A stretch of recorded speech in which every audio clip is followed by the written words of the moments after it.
नमस्कार दोस्तों, मेरा नाम है शिवम साहू। आज की इस वीडियो में आपको बताने वाला हूँ डिविडेंड क्या होता है, कैसे डिविडेंड मिलता है, किन लोगों को मिलता है। अगर आपको भी डिविडेंड लेना है किसी कंपनी से तो आप कैसे यहाँ पे ले सकते हैं। उसके अलावा हो सकता है आपने सुना हो इंटरिम डिविडेंड या फाइनल डिविडेंड, या यहाँ पे फेस वैल्यू आपने सुनी हो, या यहाँ पे आपने एक्स डिविडेंड डेट सुनी हो, यहाँ पे रिकॉर्ड डिविडेंड डेट सुनी हो, या पेमेंट डेट यहाँ पे सुनी हो, या डिविडेंड यील्ड यहाँ पे सुनी हो। काफी सारी चीजें आपने हो सकता है यहाँ पे सुनी हो। तो अगर आपको ये सारी चीजें यहाँ पे समझनी है कि क्या होती हैं, कैसे काम करती हैं, तो ये वीडियो आपके लिए है। तो चलिए यहाँ पे हम समझते हैं कि ये डिविडेंड क्या होता है। एक एग्जांपल यहाँ पे ले लेते हैं ताकि आपको अच्छे से यहाँ पे समझ में आ जाए। मान लेते हैं आपको यहाँ पे एक बिजनेस करना है और आपने यहाँ पे चार दोस्तों के साथ मिलकर एक बिजनेस यहाँ पे शुरू कर दिया। बिजनेस शुरू किया है तो उसका मेन यहाँ पे क्या होता है भाई साहब, कि हमको यहाँ पे बिजनेस करके पैसा कमाना है, मुनाफा कमाना है, यहाँ पे प्रॉफिट यहाँ पे हमको लाना है। अब यहाँ पे आपको प्रॉफिट कमाना है। सेम वैसे ही क्या होता है, कोई भी कंपनी यहाँ पे जो होती है वो यहाँ पे उसका भी यहाँ पे मेन होता है फंडा कि भैया यहाँ पे बिजनेस करे और उससे यहाँ पे पैसे कमाए, यहाँ पे बिजनेस में प्रॉफिट वो यहाँ पे बनाए। तो कंपनी को यहाँ पे जब भी प्रॉफिट होता है ये, तो इसका यहाँ पे उसके कंपनी के पास ऑप्शन होता है कि इस प्रॉफिट को ये यहाँ पे क्या करे। नॉर्मली मैं आपसे पूछूं, आपने चार दोस्तों ने मिलकर यहाँ पे बिजनेस किया और आपको यहाँ पे प्रॉफिट होता है, तो आप उस प्रॉफिट का क्या यहाँ पे करेंगे। आप यहाँ पे नॉर्मली बोलेंगे कि भैया हम यहाँ पे क्या करेंगे, जो पैसा है यहाँ पे प्रॉफिट हुआ है उसको क्या करेंगे, बिजनेस में लगा देंगे, यहाँ पे बिजनेस को एक्सपेंड कर देंगे। मतलब कि यहाँ पे हो सकता है आपकी एक छोटी सी कोई स्टोर हो और आप यहाँ पे सोच रहे हो कि भैया यहाँ पे दूसरे किसी शहर में यहाँ पे जाके हम अपनी एक और स्टोर खोल लेते हैं, या हम अपने स्टोर को यहाँ पे बढ़ा देते हैं। उसमें नॉर्मली आप यहाँ पे मान लेते हैं कि आप कपड़े बेचते हो तो कपड़े और यहाँ पे स्टॉक ऐड कर देते हैं जिससे कि यहाँ पे ज़्यादा सेल हो। वैसे ही यहाँ पे नई जगह यहाँ पे अपना यहाँ पे स्टोर खोल सकते हैं। तो वैसे ही यहाँ पे जो कंपनी होती है उनको जब यहाँ पे प्रॉफिट होता है तो उनके पास एक ऑप्शन होता है कि वो यहाँ पे क्या करे, जो प्रॉफिट है उसको री इन्वेस्ट कर दे बिजनेस में। मतलब जैसे आप यहाँ पे पैसे अपने बिजनेस में ही लगा रहे हो, प्रॉफिट हुआ, चार दोस्तों ने मिलकर आपने बिजनेस किया, वैसे ही यहाँ पे बिजनेस भी क्या करती है, अपना पैसा यहाँ पे जो प्रॉफिट हुआ है उसको बिजनेस में ही लगाती है। दूसरा भी यहाँ पे ऑप्शन होता है जिसको हम यहाँ पे बोलते हैं शेयर होल्डर्स। अब ये थोड़ा सा समझने से पहले वही एग्जांपल कंटिन्यू करते हैं कि चार दोस्तों ने मिलके आप लोग यहाँ पे बिजनेस कर रहे हैं। अब एक तो ऑप्शन है कि आप वो क्या करेंगे, यहाँ पे जो यहाँ पे बिजनेस में पैसा है लगा देंगे और अपना बिजनेस यहाँ पे बढ़ाएंगे। दूसरा यहाँ पे ऑप्शन क्या है कि भैया जो प्रॉफिट हुआ है वो क्या करोगे, आप सब लोग कहोगे कि नॉर्मल तौर पे चारों लोगों में क्या करते हैं, बांट लेते हैं। तो आप चारों लोग यहाँ पे क्या करोगे, उस प्रॉफिट को यहाँ पे बांट लोगे। तो ये दो ऑप्शन जनरली यहाँ पे होते हैं कंपनी के पास भी, और आपका भी एग्जांपल यहाँ पे लिए, आप भी बिजनेस कर रहे हो तो इसी तरह यहाँ पे करोगे। अब यहाँ पे क्वेश्चन आपके मन में आ सकता है कि शेयर होल्डर क्या होता है भाई, क्योंकि कंपनी के पॉइंट ऑफ व्यू से भी थोड़ा समझा देता हूँ मैं। तो नॉर्मली जिन लोगों ने यहाँ पे, इससे पहले मैंने एक वीडियो डाली थी कि शेयर क्या होता है, वो वीडियो जिन लोगों ने देखी हुई है उनको तो ये सारी चीजें काफी आसानी से समझ में आएंगी। तो अगर आपने वो वीडियो नहीं देखा पहले जाके देख लो ताकि ये सारी चीजें आपको आसानी से समझ में आ जाए। तो उस वीडियो के लिंक आपको डिस्क्रिप्शन में मिल जाएगी, वो वीडियो आप जाके देख सकते हो। बट इसमें थोड़ा सा बता देता हूँ, शेयर होल्डर्स का मतलब सिंपल सा फंडा होता है कि जैसे मेरे पास किसी भी कंपनी के शेयर मैंने खरीद के रखे हुए हैं तो मैं उस कंपनी के का यहाँ पे शेयर होल्डर हूँ। वैसे ही अगर आपने किसी भी कंपनी के शेयर खरीद के रखे हैं तो आप उस कंपनी के शेयर होल्डर यहाँ पे होंगे। तो चलिए इसकी एक शॉर्ट डेफिनेशन भी देख लेते हैं यहाँ पे। तो डिविडेंड देख सकते हैं, a dividend is the profit shared by the company with its share holders. तो मैंने पहले बताया कि एक ऑप्शन तो होता है बिजनेस में ही पैसा लगा दे, लेकिन मेन हमको यहाँ पे समझना है डिविडेंड। तो डिविडेंड यही होता है कि नॉर्मली जो कंपनी को मुनाफा हुआ है ना, वो क्या करती है, शेयर होल्डर्स के बीच में यहाँ पे बांट देती है। जैसे कि आपने यहाँ पे क्या किया, स्टोर खोला था चार दोस्तों ने मिलकर और प्रॉफिट हुआ, तो पहला ऑप्शन तो था कि कंपनी उसी में स्टोर में ही लगा दो और जगह पे स्टोर खोल दो, उसी बिजनेस में ही आप यहाँ पे पैसा लगा दो। और दूसरा ऑप्शन क्या था कि आप अब चारों लोग यहाँ पे क्या करो, आपस में पैसा बांट लो। तो शेयर होल्डर नॉर्मली वही होते हैं जो नॉर्मली एक तरह से कंपनी के मालिक ही यहाँ पे होते हैं। तो ये क्या करता है, यहाँ पे कंपनी जो होती है शेयर होल्डर्स के बीच में ही यहाँ पे पैसा यहाँ पे बांट देती है। यहाँ पे नॉर्मल डिविडेंड यहाँ पे दो तरीके के आपको देखने को मिलते हैं, एक तो इंटरिम डिविडेंड होता है और दूसरा यहाँ पे होता है फाइनल डिविडेंड। ये क्या होते हैं चलिए यहाँ पे पहले समझ लेते हैं, और वीडियो भी काफ़ी लंबी है तो काफ़ी कुछ आपको इसमें जानने को मिलेगा और डिटेल में सारी चीज़ें होने वाली है, तो टेंशन बिल्कुल मत लीजिएगा। तो चलते हैं सिंपली यहाँ पे, सबसे पहले यहाँ पे हम पढ़ लेते हैं। देख सकते हैं यहाँ पे लिखा हुआ है इंटरिम डिविडेंड क्या होते हैं। तो जो इसकी टाइमिंग होती है वो क्या होती है कि जो इंटरिम डिविडेंड यहाँ पे कंपनी देती है वो यहाँ पे साल के बीच में कभी भी यहाँ पे कंपनी दे सकती है। और यहाँ पे जो फाइनल डिविडेंड होता है जो साल का अंत होता है जब, तब यहाँ पे फाइनल डिविडेंड यहाँ पे कंपनी देती है। डिविडेंड मतलब एक तरीके से आप ये कह सकते हो कि पैसा जो है वो आपको यहाँ पे कंपनी देती है। जो भी प्रॉफिट का हिस्सा होता है, मुनाफा जो कंपनी कमाती है, उसी में का एक हिस्सा आपको यहाँ पे देती है अगर आप उस कंपनी के शेयर होल्डर हो तो ये दो तरीके से कंपनी देती है। एक इंटरिम डिविडेंड होता है जो साल के बीच में देती है, और फाइनल डिविडेंड जो होता है वो साल के अंत में यहाँ पे देती है। दूसरा यहाँ पे अप्रूवल नीडेड। यहाँ पे सिंपली क्या होता है कि जो इंटरिम डिविडेंड होता है इसमें जो बोर्ड ऑफ डायरेक्टर कंपनी के ही होते हैं, आपको नहीं पता कोई दिक्कत नहीं है। जो बोर्ड ऑफ डायरेक्टर होते हैं वो डिसाइड करते हैं, वही यहाँ पे कहते हैं कि भाई हाँ डिविडेंड यहाँ पे देंगे। लेकिन जो फाइनल डिविडेंड होता है वो यहाँ पे बोर्ड ऑफ डायरेक्टर्स के साथ साथ जो शेयर होल्डर्स होते हैं, मतलब हम और आप लोग, हम लोग भी डिसाइड करते हैं कि डिविडेंड दिया जाना चाहिए कि नहीं। एजीएम में, एनुअल जनरल मीटिंग में ये चीजें यहाँ पे डिसाइड होती हैं। उसके अलावा यहाँ पे अगला आ जाता है फ्रीक्वेंसी। फ्रीक्वेंसी यहाँ पे कैन बी मल्टीपल टाइम्स, मतलब यहाँ पे इंटरिम डिविडेंड अगर कंपनी दे रही है तो साल में कभी भी कितने भी बार दे सकती है। और ये यहाँ पे फाइनल मतलब साल के अंत में होता है, तो एक ही बार साल में आपको मिलता है जनरली। बेस्ड ऑन यहाँ पे है कि क्वार्टरली और हाफ ईयरली प्रॉफिट। क्वार्टरली मतलब तिमाही जो यहाँ पे रिजल्ट आते हैं उसमें प्रॉफिट हुआ तो कंपनी ने अनाउंस कर दिया, दे दिया। और साल में 2 बार मतलब हाफ ईयरली, छमाही यहाँ पे रिजल्ट जो आते हैं उसके हिसाब से यहाँ पे अनाउंस कर सकती है, मतलब डिविडेंड दे सकती है। और यहाँ पे तो फुल ईयर परफॉर्मेंस, मतलब साल के अंत में दे रही है तो पूरा साल का यहाँ पे जो भी परफॉर्मेंस होगा उसके हिसाब से प्रॉफिट हुआ है तो देगी कंपनी। उसके अलावा अनाउंसमेंट जो होता है any time during the year, तो इसमें इंटरिम डिविडेंड में साल में कभी भी मिल सकता है, तो ये चीज़ रहती है। बट फाइनल डिविडेंड में एनुअल जनरल मीटिंग एजीएम जो होती है उसमें ही डिसाइड किया जाता है, यहाँ पे दिया जाएगा, साल के अंत में यहाँ पे होता है।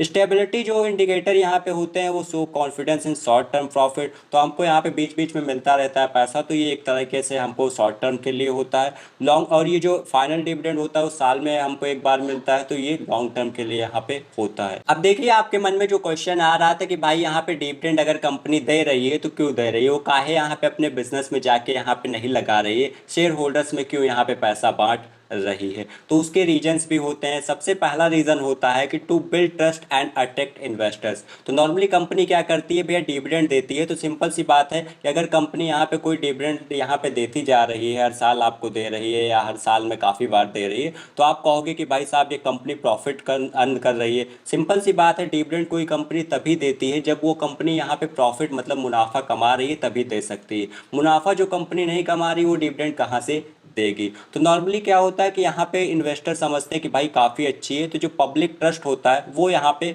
बढ़ता है। अब देखो उसके अलावा अगला पॉइंट आ जाता है कि अट्रैक्ट करती है मोर इन्वेस्टर्स को। सिंपल सी बात है कि यहाँ पे काफ़ी लोग होते हैं, वो यहाँ पे क्या चाहते हैं कि भाई साहब शेयर तो खरीद लिया, लेकिन यहाँ पे हम रोज शेयर तो बेच के रोज यहाँ पे, ऐसा नहीं कि आज खरीदा कल बेचे और प्रॉफिट मिल जाएगा, तो यहाँ पे कुछ एक्स्ट्रा भी मिल जाता है अलग से, जैसे कि डिविडेंड के फॉर्म में मिल जाएगा, तो वो यहाँ पे पैसा हमको मिलता रहेगा। डिविडेंड आपको बता देना चाहूँगा कि नॉर्मली वो आपके यहाँ पे ब्रोकर के पास नहीं आता है। जो भी आपने बैंक अकाउंट, वो आपका एसबीआई का भी हो सकता है, पीएनबी, यहाँ पे एचडीएफसी बैंक, आईसीआईसी बैंक, किसी भी बैंक, कोई भी बैंक है, वो आपने जो भी यहाँ पे ब्रोकर के साथ आपने लिंक करके रखा है, उसी में आपका यहाँ पे जो डिविडेंड का पैसा है वो आपको यहाँ पे मिल जाएगा। कब मिलेगा, कैसे मिलेगा, वो अभी आगे हम यहाँ पे देखते हैं।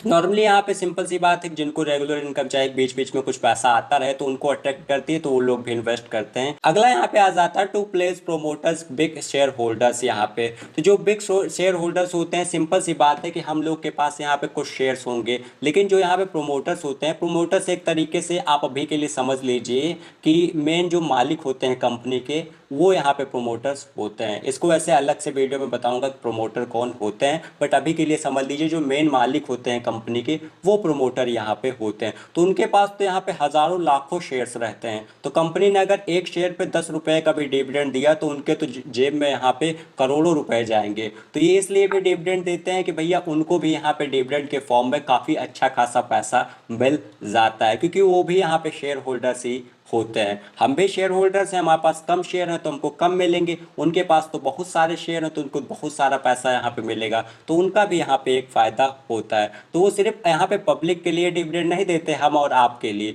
वो खुद के लिए भी यहाँ पे डिविडेंड देते हैं कि ताकि खुद भी यहाँ पे पैसा काफ़ी अच्छा खासा उनके पास आ जाए और उनको शेयर्स ना बेचना पड़े, तब भी उनके पास पैसा बीच बीच में आता रहे। अब यहाँ पे एक और कंसर्न का पॉइंट होता है कि उनके पास कोई भी यहाँ पे प्लान नहीं है। नॉर्मल तौर पे सिंपल सा बात है कि कोई न्यू प्रोजेक्ट है, नया प्रोजेक्ट है, वो इनके पास नहीं है। उनके पास कोई भी नया ग्रोथ का आइडिया नहीं है कि यहाँ पे, जैसे कि मैंने अभी एग्जांपल दिया था कि आपका स्टोर है और आप यहाँ पे सोच रहे हो कि वहाँ पे और कपड़े ऐड कर लें या दूसरी किसी सिटी में यहाँ पे क्या करें, जाके नया स्टोर खोल लें। अब ऐसा यहाँ पे क्या है कि भाई उनके पास कोई आइडिया ही नहीं कि वो पैसा डिविडेंड ना दे के अपने बिजनेस में लगाएं और बिजनेस को यहाँ पे ग्रो करें। तो ये भी चीज़ दिखती है कि कंपनी के पास यहाँ पे कोई भी यहाँ पे विजन नहीं है, कि मतलब पता ही नहीं कि उस पैसों को हम लगा के अपने बिजनेस को कैसे बढ़ा सकते हैं। तो ये एक कंसर्न का मतलब चिंता का विषय यहाँ पे हो जाता है। लेकिन ये हमेशा नहीं होता है। कोई कंपनी यहाँ पे, जैसे वो बोलते हैं ना कि हाथी हो गई, एकदम काफ़ी बड़ी कंपनी बन गई है, तो वो कंपनी के पास यहाँ पे काफ़ी कुछ है, उसने काफ़ी कुछ एक्सपेंड कर रखा है बिजनेस को, काफ़ी बड़ा बिजनेस है,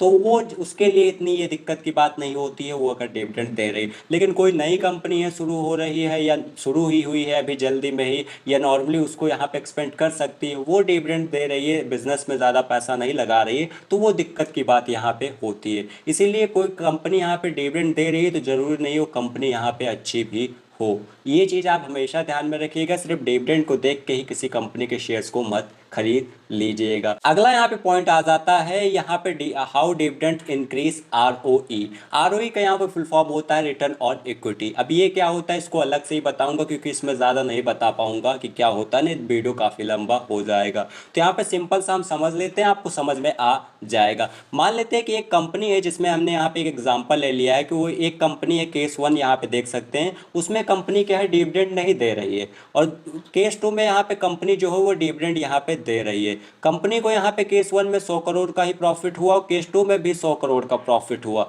लेकिन जिसमें डिविडेंड नहीं दे रही उसमें देख सकते हैं इक्विटी 500 करोड़ की है। तो 500 करोड़ की है तो आरओई जो निकालते हैं उसका फॉर्मूला जो होता है वो बहुत सिंपल है। जितना भी प्रॉफिट कंपनी को हुआ है, जैसे इस केस में 100 करोड़ हुआ है, और जितना भी इक्विटी है कंपनी की, शेयर होल्डर्स इक्विटी है, उससे डिवाइड कर देना है और परसेंटेज में लाने के लिए इंटू 100 कर देना है। तो नॉर्मली 100 को डिवाइड करोगे 500 से, मतलब करोड़ में ही है, तो यहाँ पे सिंपली क्या है उसको फिर इंटू कर दोगे 100 से, तो आपका 20% यहाँ पे आ जाएगा। तो आरओई यहाँ पे निकल के आएगा पहले वाले केस में, जिसमें कि कंपनी डिविडेंड नहीं दे रही, 20% निकल के आ रहा। दूसरे केस में देख लो, इसमें भी यहाँ पे 100 ही करोड़ का प्रॉफिट हो रहा है, लेकिन इक्विटी गिर गई। क्यों? क्योंकि कंपनी ने यहाँ पे डिविडेंड दे दिया। लेकिन यहाँ पे एक चीज़ मजे की देख सकते हो चीज़, कि यहाँ पे कंपनी को 100 ही करोड़ का दोनों में फ़ायदा हो रहा है, लेकिन यहाँ पे आरओई जो है वो 25% हो गया, मतलब 5% से बढ़ गया।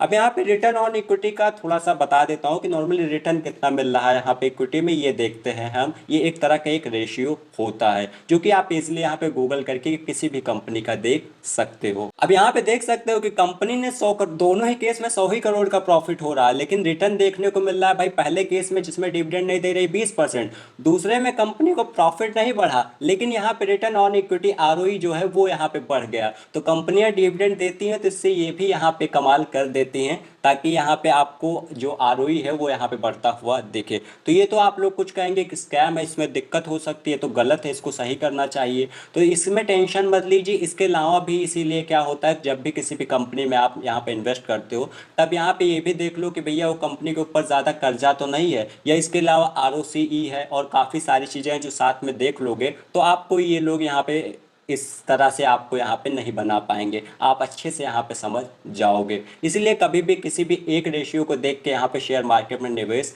नहीं करते हैं। अब देखो, ये तो यहाँ पे हमने बात कर ली कि भैया कंपनी जो है वो यहाँ पे जो डिविडेंड दे रही है तो किस लिए दे रही है, क्योंकि पता होना चाहिए ना। तो कोई कंपनी यहाँ पे ये चीज़ तो पता चल गया ना कि डिविडेंड दे रही, जरूरी नहीं कि वो कंपनी अच्छी है इसलिए यहाँ पे दे रही है। हो सकता है उस कंपनी के पीछे यहाँ पे ये मकसद हो जो मैंने अभी कुछ बताया, इसके अलावा भी कुछ चीज़ें है, तो वो चीज़ें हो सकती हैं, इस वजह से वो डिविडेंड दे रही। तो सिर्फ डिविडेंड नहीं देखना है, कोई कंपनी डिविडेंड खूब दे रही है, हम जाके उस कंपनी का शेयर खरीद लेते हैं, उसके पीछे का भी बिजनेस देखो कैसा क्या है, क्या कर सकती है।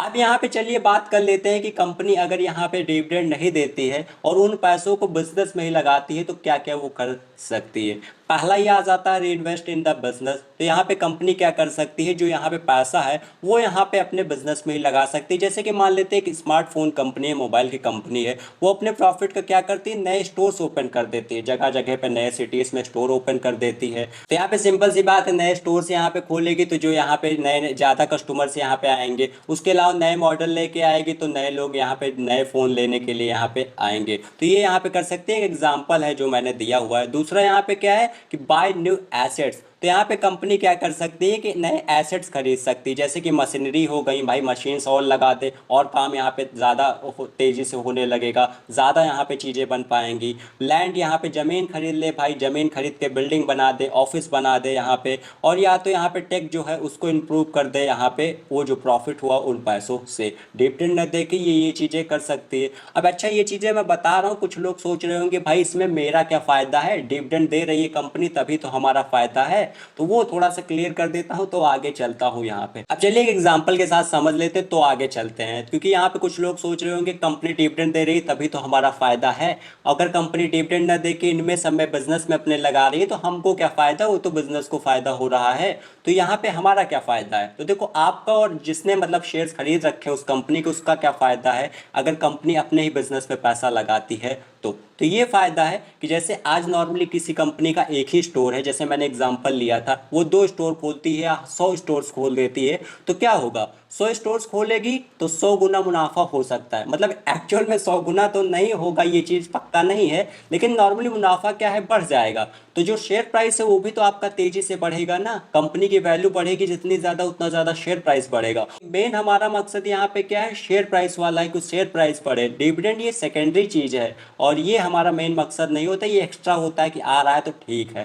तो इसलिए हमारा मेन मकसद होना चाहिए कंपनी यहाँ पे बढ़े, जिससे कि ज़्यादा से ज़्यादा प्रॉफिट हो और हमारा शेयर प्राइस ज़्यादा से ज़्यादा यहाँ पे बढ़े, ना कि डिविडेंड हमारा मेन फोकस यहाँ पे होना चाहिए। उसके अलावा इसमें एक और चीज़ है कि डिविडेंड मान लेते हैं कंपनी ने आपको यहाँ पे दे दिया, मान लेते हैं कि आपको 10,000 रुपये डिविडेंड मिल गए। 10,000 रुपये का आप क्या करेंगे, सेविंग अकाउंट में पड़े रहेंगे, क्योंकि सेविंग अकाउंट में ही जनरली आपके यहाँ पे आएंगे, जो भी डिविडेंड के पैसे आएंगे हो सकता है सेविंग अकाउंट में पड़े रहें। आप कहोगे मैं दोबारा से लगा दूंगा, जरूरी है आपको दोबारा से जब पैसा लगाओ तो आप उतना ही रिटर्न यहाँ पे बना पाओ जितना कि वो कंपनी अपने बिजनेस में लगा के रिटर्न जनरेट कर सकती थी। तो इसलिए यहाँ पे बिजनेस में कंपनी लगा रही है तो ये इसका फायदा आपको ही होता है, मतलब जो भी लोग शेयर होल्डर्स हैं उनको फायदा ज्यादा होता है। लेकिन हाँ, अगर उसके कंपनी के पास कोई प्लान उलान ही नहीं, जैसे कि हमने अभी बात किया था कि कुछ पता ही नहीं क्या करना कहाँ लगाना है, और वो पड़े हुए हैं पैसे बस जैसे आपके बैंक अकाउंट में पड़े रहते हैं, आपने ना एफडी करा रखा है, ना गोल्ड खरीद रखा है, ना आपने ज़मीनें खरीद रखी हैं उन पैसों से, ना ही आपने यहाँ पे शेयर में लगा रखा है, म्यूचुअल फंड में लगा रखा है, तो वो नॉर्मली उसका कोई इतना फायदा नहीं है। उसी तरह कंपनी भी अपने पास पैसे रखे रहती है लेकिन उसका कुछ करती नहीं है तो उसका कोई फायदा हमको नहीं है। तो इससे तो अच्छा है डिविडेंड ही दे दे। तो उस मामले में अगर डिविडेंड कंपनी दे रही है तो वो अच्छी बात यहाँ पे होती है। यहाँ पे देख सकते हैं, एग्जांपल देख लेते हैं कि नई फैक्ट्री यहाँ पे खोल सकती है, जैसे कि यहाँ पे, जिससे कि क्या होगा, ज़्यादा से ज़्यादा यहाँ पे कार की जैसे कंपनी है तो और भी कार बना पाएगी, ज़्यादा प्रोडक्शन करेगी और प्रॉफिट बढ़ेगा और बिजनेस बढ़ेगा। उसके अलावा यहाँ पे R&D में यहाँ पे खर्चा कर सकती है। R&D क्या होता है, रिसर्च एंड डेवलपमेंट होता है, जिसमें कि सिंपली क्या होता है, जैसे कि एक मेडिसिन कंपनी है, दवाई की कंपनी है,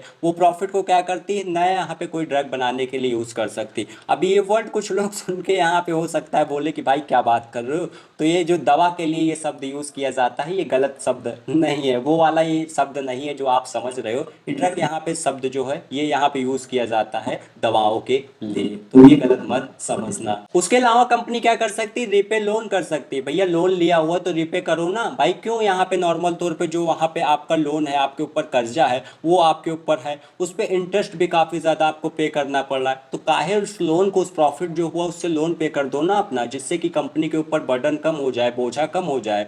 डिविडेंड तो बाद में देना कभी जब लोन वोन नहीं होगा और सारी चीज़ें सही होंगी। उसके अलावा यहाँ पे क्या है कि शेयर बायबैक कर सकती है। अब ये भी एक काफ़ी अच्छा कॉन्सेप्ट है, इसके लिए अलग से वीडियो बनाऊंगा तो वो भी आप देख लीजिएगा, जैसे ही बन जाती है इसी चैनल पे आपको देखने को मिल जाएगी। शेयर बायबैक क्या होता है, जैसे कि यहाँ पे सिंपल सा कंपनी जो होती है अपने ही शेयर्स जो होते हैं वो यहाँ पे खरीद लेती है। मान लेते हैं किसी कंपनी के 100 शेयर हैं, अब 100 शेयर नहीं होते हैं जनरली, बट एग्जाम्पल के लिए ले रहे हैं, तो उसमें से क्या करती, 10 शेयर खरीद लेती है, तो जो बाकी के 90 शेयर्स यहाँ पे बचेंगे उनकी वैल्यू बढ़ जाएगी। अब देखो यार, कभी भी कोई भी कंपनी जब शेयर बायबैक करती है तो उसका यहाँ पे क्या होता है कि जब कंपनी अपने ही कंपनी के शेयर खरीद रही है तो लोग यहाँ पे क्या सोचते हैं कि कंपनी को अपने ही कंपनी वाले जो हैं उनको अपनी कंपनी पे काफ़ी भरोसा है और सोच रहे हैं कि वो फ्यूचर में काफ़ी अच्छा करेगी, इसीलिए अपने ही शेयर्स यहाँ पे खरीद ले रहे हैं ताकि उनको प्रॉफिट ज़्यादा हो। तो इससे क्या होता है, जो इन्वेस्टर्स होते हैं बाकी के जो शेयर्स बचते हैं उनमें लोगों का यहाँ पे जो इंटरेस्ट होता है वो बढ़ जाता है, तो लोग ज़्यादा से ज़्यादा शेयर खरीदने पे फोकस करते हैं कि भैया खरीदो,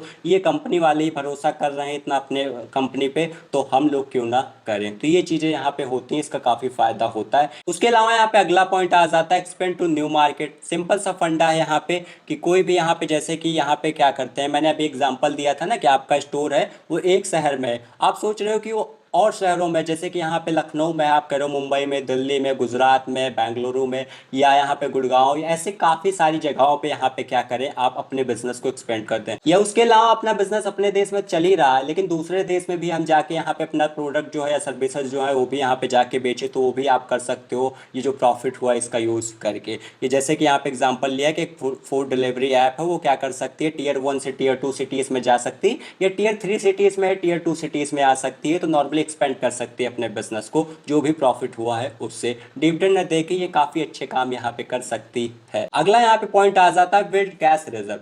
अब नॉर्मली ये आपको पता है कि नॉर्मली क्या होता है कि हम नॉर्मली फ्यूचर जो पैसा होता है वो बचा के रखते हैं। अब देखो नॉर्मल एग्जांपल लेता हूँ, हम लोग क्या करते हैं, थोड़ा बहुत पैसा बचा के रखते हैं, कल को कोई भी इमरजेंसी आ जाती है, यहाँ पे कोई भी प्रॉब्लम आ जाती है, तो उसके लिए कुछ ना कुछ पैसा होना चाहिए ना, कोई कुछ ना कुछ, ताकि उसमें हम यूज कर सके। जैसे कि आपको पता कोविड-19 जब आया था तो काफ़ी सारी कंपनीज ने पैसा बचा के रखा था पहले से ही, तो उससे क्या हुआ था कि कंपनी सर्वाइव कर पा रही थी, मतलब किसी तरह चल रही थी, क्योंकि यहाँ पे बिजनेस हो ही नहीं पा रहा था, प्रॉफिट हो ही नहीं पा रहा था, तो इसकी वजह से सैलरी भी देनी थी, यहाँ पे नॉर्मली कंपनी भी चलना था, तो काफ़ी दिक्कत हो रही थी। तो ये जो पैसे बचा के कंपनी ने रखे थे ना प्रॉफिट अपना, उससे कंपनी यहाँ पे चल रही थी तब तक। उसके अलावा फ्यूचर ग्रोथ के लिए भी कंपनी यहाँ पे पैसा रिजर्व में रखती है, तो डिविडेंड दे के वो यहाँ अपने पास पैसा यहाँ पे रख सकती है, जिससे कि कभी फ्यूचर में कुछ भी दिक्कत होता है, नहीं पता लगा कंपनी डिविडेंड दे रही है, आगे जाके कोई भी ऐसे दिक्कत आ गई यहाँ पे, तो आप सोचिए वो कंपनी बंद हो जाएगी। तो डिविडेंड तो आपको यहाँ पे 5-10 रुपए जो मिल जा रहे हैं एक शेयर पे, और पता लग रहा है पूरे शेयर ही के पैसे ही आपके यहाँ पे डूब जाएंगे अगर कंपनी डूब जाती है तो। अब देखिए, आपने यहाँ पे काफी लोगों ने यहाँ पे सुना होगा, कोई भी कंपनी यहाँ पे डिविडेंड देती है तो कई बार आपने सुना हो, शायद हो सकता है कंपनी यहाँ पे 100% डिविडेंड दे रही है, या यहाँ पे 200% डिविडेंड दे रही है, 50% डिविडेंड दे रही है। तो आप सोचते होंगे अगर मेरे पास 1000 का किसी कंपनी का 1000 रुपए का शेयर है, तो उस पर मेरे को अगर 100% यहाँ पे डिविडेंड मिल रहा है तो 1000 रुपए मिलेंगे, या 200% मिल रहा है तो हमको क्या उस एक शेयर पे 2000 रुपए का डिविडेंड मिलेगा। तो ऐसा नहीं होता, इसके पीछे एक कॉन्सेप्ट होता है, चलिए उसको समझते हैं, जो कि यहाँ पे यूज किया जाता है फेस वैल्यू यहाँ पे डिविडेंड को कैलकुलेट करने के लिए। तो फेस वैल्यू क्या होता है, ओरिजिनल वैल्यू होती है जो कि यहाँ पे कंपनी डिसाइड करती है। जनरली ये 10 रुपए यहाँ पे होती है, लेकिन वो 1 रुपए, 2 रुपए, 5 रुपए कुछ भी हो सकती है, कोई जरूरी नहीं 10 ही रुपए हो, लेकिन ज़्यादातर देखा जाता है कि 10 रुपए यहाँ पे फेस वैल्यू यहाँ पे कंपनी सेट करती है। एग्जाम्पल के लिए मान लेते हैं कि किसी भी कंपनी का यहाँ पे देख सकते हैं, अगर किसी भी कंपनी का फेस वैल्यू 10 रुपए है, तो वो यहाँ पे value does not change even the market price become 500 और 1000। इसका मतलब क्या है, नॉर्मल तौर पे फेस वैल्यू जो होती है वो फिक्स होती है। ऐसा नहीं है कि आज शेयर 500 का है और कल जाके शेयर का प्राइस 600 हो जाता है, 1000 हो जाता है, या 50 रुपए हो जाते हैं, 100 रुपए हो जाते हैं, तो उसकी फेस वैल्यू उसके प्राइस के साथ यहाँ पे चेंज होगी। उसके प्राइस के साथ फेस वैल्यू का कोई कनेक्शन नहीं होता। तो क्या कभी भी फेस वैल्यू चेंज नहीं होती, होती है। जैसे कि एक यहाँ पे केस आ जाता है कि जब यहाँ पे जो शेयर हो स्प्लिट होता है, तब यहाँ पे फेस वैल्यू यहाँ पे चेंज होती है। अब शेयर स्प्लिट क्या होता है उस पर अलग से वीडियो बनाऊंगा, कि उसका ज़्यादा लेना देना इस वीडियो से नहीं है, और वीडियो लंबी हो जाएगी अगर उसको मैं कवर करूंगा तो उसके लिए लिंक जैसे ही वीडियो बन जाएगी डिस्क्रिप्शन में लिंक डाल दूंगा, आप देख लीजिएगा कि शेयर स्प्लिट या स्टॉक स्प्लिट क्या होता है। अब फेस वैल्यू के यहाँ पे चलिए जान लेते हैं कैसे फेस वैल्यू से यहाँ पे डिविडेंड कंपनी यहाँ पे कैलकुलेट करती है। तो सिंपल सा मान लेते हैं यहाँ पे किसका एक फॉर्मूला है, नॉर्मल फॉर्मूला है, कोई टेक्निकल ज़्यादा नहीं है। तो सिंपली जितना भी फेस वैल्यू कंपनी का होगा उसको यहाँ पे इंटू कर देंगे हम यहाँ पे डिविडेंड परसेंटेज से। तो सिंपल सा अगर किसी भी कंपनी का यहाँ पे जो फेस वैल्यू है वो 10 रुपये है, तो उसको यहाँ पे इंटू कर देंगे। जैसे मान लेते हैं कंपनी ने अनाउंस किया यहाँ पे कि वो 100% यहाँ पे डिविडेंड देने वाली है, तो सिंपल सा बात है यहाँ पे कि 10 को इंटू करेंगे 100% से, तो वो 10 रुपये यहाँ पे आएगा। तो ये 10 रुपये जो निकल के आए हैं वो क्या है, मतलब कंपनी यहाँ पे ना एक शेयर अगर आपके पास है 10 रुपये देगी, 2 शेयर यहाँ पे है तो आपको यहाँ पे 20 रुपए देगी, आपके पास 10 शेयर यहाँ पे है तो 100 रुपए देगी। तो 10 रुपए दे रही है, 10 को इंटू कर दीजिए जितने भी आपके पास यहाँ पे शेयर है। जैसे कि यहाँ पे देख सकते हैं 10 रुपए प्रति शेयर यहाँ पे कंपनी डिविडेंड दे रही है इस कैलकुलेशन के हिसाब से। और इसके अलावा ये भी हो सकता है कंपनी डायरेक्ट बोल दे कि 10 रुपए प्रति शेयर हम यहाँ पे डिविडेंड दे रहे हैं, तो दोनों में से कुछ भी यहाँ पे बोल सकती है। तो अब आपको कंफ्यूजन नहीं होगी, चाहे वो परसेंट वाला बोले तो आप फेस वैल्यू से कैलकुलेट कर लीजिएगा, और डायरेक्ट बता देती है तो कोई दिक्कत की बात ही नहीं है। तो नॉर्मली जैसे कि आपके पास 500 शेयर हैं और 10 रुपए यहाँ पे डिविडेंड दे रही है एक शेयर पे, तो आपको 5,000 रुपए यहाँ पे मिलेंगे। अब कम होंगे ज़्यादा होंगे उस हिसाब से आप कैलकुलेट कर लीजिएगा। और ये भी ज़रूरी नहीं है कि कंपनी 10 रुपए ही दे, 5 रुपए भी दे सकती है, 2 रुपए भी दे सकती है, 15 रुपए भी दे सकती है, 20 रुपए भी दे सकती है, कितने भी दे सकती है। वो प्रॉफिट के ऊपर डिपेंड करता है और ये भी डिपेंड करता है कितना यहाँ पे कंपनी डिविडेंड देना चाहती है। और एक इम्पॉर्टेंट सबसे बात बता देना चाहूँगा कि ज़रूरी नहीं कंपनी को प्रॉफिट हुआ तो डिविडेंड आपको दे ही, क्योंकि उसके पास दो ऑप्शन होते हैं, एक तो बिजनेस में लगा दे या अपने रिजर्व में ही पड़ा रहे पैसा, और फ्यूचर के लिए यहाँ पे जो भी प्रॉब्लम्स के लिए या नॉर्मली कोई भी यहाँ पे प्लानिंग्स हैं उसकी या इमरजेंसीज आती हैं तो उसमें यहाँ पे काम आ जाए पैसे, उसके लिए भी रिजर्व करके रख सकती है। ज़रूरी नहीं कोई डिविडेंड दे, तो वो कंपनी के ऊपर होता है कि वो डिविडेंड दे कि ना दे। सिर्फ प्रेफरेंस शेयर होल्डर जो होते हैं उनको यहाँ पे होता है फिक्स डिविडेंड मिलता है, लेकिन हम यहाँ पे इक्विटी शेयर्स की बात कर रहे हैं नॉर्मली जो हम लोग के पास होती है, तो उसमें पक्का नहीं होता। कोई कंपनी को प्रॉफिट हुआ है तो ज़रूरी है कि वो डिविडेंड दे, उसका मन है इसमें। इसके अलावा आपने यहाँ पे डिविडेंड यील्ड भी सुनी होगी। डिविडेंड यील्ड एक तरह से समझ सकते हो जैसे कि आपने जाके यहाँ पे एफडी कराया या जाके सेविंग अकाउंट में अपना पैसा डाल दिया, तो वहाँ पे पता करते हो ना कितना इंटरेस्ट दोगे मुझे यहाँ पे सालाना, तो वो कंपनी यहाँ पे बैंक बता देती है कि कितना इंटरेस्ट आपको मिलेगा। वैसे डिविडेंड का भी यहाँ पे यील्ड मतलब परसेंटेज हम जान सकते हैं। तो सिंपल सा यहाँ पे होता है कि डिविडेंड का हम जानते हैं कि यहाँ पे कितना हमको मिलेगा। एग्जाम्पल के लिए कि हम इंटरेस्ट रेट यहाँ पे जानते हैं सिर्फ डिविडेंड के लिए। कैपिटल गेन जो है, जो शेयर का प्राइस बढ़ेगा उससे तो जो यहाँ पे प्रॉफिट होगा हमको वो तो होगा ही, वो अलग चीज़ है। लेकिन यहाँ पे जो डिविडेंड ये अलग से एक्स्ट्रा यहाँ पे हमको पैसा मिल रहा है। एक्स्ट्रा वैसे नहीं होता, ये गलत वर्ड होगा, लेकिन नॉर्मली समझने के लिए भी मैं बोल रहा हूँ, क्योंकि कहीं ना कहीं वो बिजनेस का ही पैसा वही आ रहा है आपके पास डिविडेंड के फॉर्म में, तो कंपनी की वैल्यू कम हो रही है, तो एक तरीके से वो आप ही का पैसा यहाँ पे होता है, तो एक्स्ट्रा पैसा नहीं होता। बट थोड़ा चलो समझने के लिए मैं बोल दे रहा हूँ तो उसको इग्नोर करिएगा। तो यहाँ पे आप सिर्फ जो डिविडेंड मिलता है उसको यहाँ पे कैलकुलेट करते हैं कि सालाना हमको कितना कोई कंपनी यहाँ पे डिविडेंड दे रही है। अब डिविडेंड यील्ड का फॉर्मूला जो है बहुत सिंपल है, सिंपल सा, जैसे कि 10 रुपए कंपनी डिविडेंड दे रही है। अब वो देख लीजिएगा कितना यहाँ पे कंपनी डिविडेंड दे रही है, उसको डिवाइड कर दीजिएगा शेयर प्राइस से। इसमें फेस वैल्यू से मत करिएगा, इसमें जो भी कंपनी का शेयर प्राइस चल रहा होगा 100, 200, 50, 80, 85 जितना भी चल रहा होगा उससे यहाँ पे डिवाइड कर दीजिएगा, और परसेंटेज में लाने के लिए 100 से इंटू कर दीजिएगा। जैसे कि इस केस में देख सकते हैं कि ये कंपनी सालाना यहाँ पे 5% यहाँ पे डिविडेंड दे रही है। चलिए और कुछ एग्जांपल के साथ समझ लेते हैं। जैसे कि यहाँ पे देख सकते हैं कंपनी ए भी 12 रुपए दे रही, कंपनी बी भी 12 रुपए दे रही, कंपनी सी भी यहाँ पे 12 रुपए दे रही है। लेकिन यहाँ पे देख सकते हो शेयर प्राइस इनका सबका अलग अलग है, और यहाँ पे कंपनी ए भी 12 रुपए दे रही है लेकिन इसका 24% डिविडेंड आ रहा है। कंपनी बी जो है वो दे रही है 12 ही रुपए, लेकिन इसका यहाँ पे डिविडेंड यील्ड देख सकते हैं 1.2% यहाँ पे आ रहा है। कंपनी सी भी यहाँ पे देख सकते हो 12 ही रुपए दे रही है लेकिन 10% आ रहा है। तो अगर आप अलग अलग कंपनी को कंपेयर करते हैं तो इस चीज़ को देख लीजिएगा, परसेंटेज से मत कंपेयर करिएगा ऐसे कि यहाँ पे नॉर्मली ये कंपनी तो बहुत ज़्यादा दे रही है। पैसे के हिसाब में हो सकता है कि वो कंपनी यहाँ पे इक्वल ही दे रही हो, किसी का कम भी हो सकता है, ज़्यादा भी हो सकता है। तो इस चीज़ को आप देख लीजिएगा, और ये पक्का नहीं होता कि हर साल आपको इतना ही यहाँ पे मिले। अब चलिए हम इसके डिविडेंड यील्ड के एडवांटेजेस और डिसएडवांटेजेस समझ लेते हैं। नॉर्मली यहाँ पे रेगुलर इनकम मतलब यहाँ पे आप देख सकते हैं कौन कितना परसेंट दे रहा है, तो उससे आप देख सकते हैं कि कितना यहाँ पे आपको मिलेगा पैसा डिविडेंड पे। लगभग फिक्स नहीं होता, ये चीज़ मैंने पहले ही बता दिया। तो रहता है कि हाँ थोड़ा बहुत पैसा यहाँ पे आता रहेगा तो फ़ायदा होता है। ईजी टू कंपेयर, आप कंपेयर कर सकते हो कि हाँ भाई ये कंपनी नॉर्मल तौर पे इसका ऐसा ऐसा सारी चीज़ें हैं और डिविडेंड इतना परसेंट दे रही है, तो ये चीज़ आप देख सकते हो। सेफ्टी इंडिकेटर होती है इसलिए क्योंकि सिंपल सी बात है, डिविडेंड वही कंपनी देगी जो यहाँ पे प्रॉफिट कमाएगी तभी देगी। लेकिन पिछली वाली चीज़ भी ध्यान में रखिएगा, सिर्फ इसको मत ध्यान में रखिएगा। उसके अलावा लॉन्ग टर्म वैल्यू होती है नॉर्मल तौर पे कि आप नॉर्मली डिविडेंड का जो पैसा होता है उसको क्या कर सकते हो, इन्वेस्ट कर सकते हो अलग, लेकिन ज़्यादा मैंने बताया पहले उन चीज़ों को भी ध्यान में रखिएगा। डिसएडवांटेजेस क्या है कि हाई यील्ड मतलब ये नहीं कि गुड कंपनी है, मतलब यहाँ पे हो सकता है कि कंपनी डिविडेंड का तो यहाँ पे अच्छा खासा दे रही हो, लेकिन स्टॉक प्राइस या शेयर प्राइस जो भी आप बोलो, तो वो भी यहाँ पे कई बार क्या होता है, जब डिविडेंड मिलता है तो नॉर्मली डिविडेंड देती है तो शेयर प्राइस भी गिरने को देखने को मिलते हैं। और जब डिविडेंड दे रहे तो कंपनी की वैल्यू भी कम होगी, तो इससे शेयर प्राइस भी क्या होते हैं, उतने अच्छे से ग्रो होने के चांसेस कम हो जाते हैं। तो ये ज़रूरी नहीं है कि कोई कंपनी ज़्यादा डिविडेंड दे रही है तो कंपनी अच्छी है।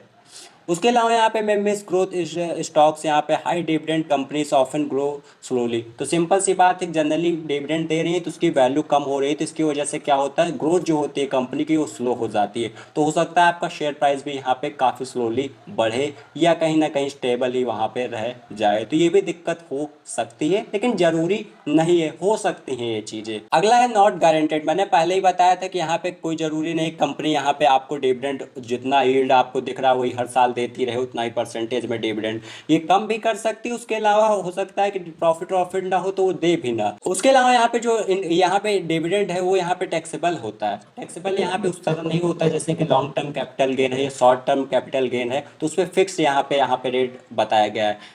उस तरह नहीं होता, जो भी आपकी यहाँ पे स्लैब होगी, यहाँ पे टैक्सेबल स्लैब होगी, उसके अकॉर्डिंग ही आपका यहाँ पे उसी इनकम में आपका जुड़ जाएगा और उसी स्लैब के अकॉर्डिंग आपको यहाँ पे टैक्स देना होगा। अब चलिए अगला यहाँ पे समझ लेते हैं कि नॉर्मली डिविडेंड दे तो रही है कंपनी, लेकिन किसको डिविडेंड यहाँ पे मिलेगा। जैसे कि मैंने शुरू में बात की, शेयर होल्डर को मिलेगा। अब शेयर होल्डर आप कैसे बनोगे, क्योंकि कुछ तो कंडीशन भी होंगी यहाँ पे। तो जैसे कि यहाँ पे ये कुछ डेट्स होती है, जैसे कि यहाँ पे है कि एक रिकॉर्ड डेट यहाँ पे होती है, तो और एक एक्स डिविडेंड डेट होती है, और यहाँ पे नॉर्मली पेमेंट डेट होती है।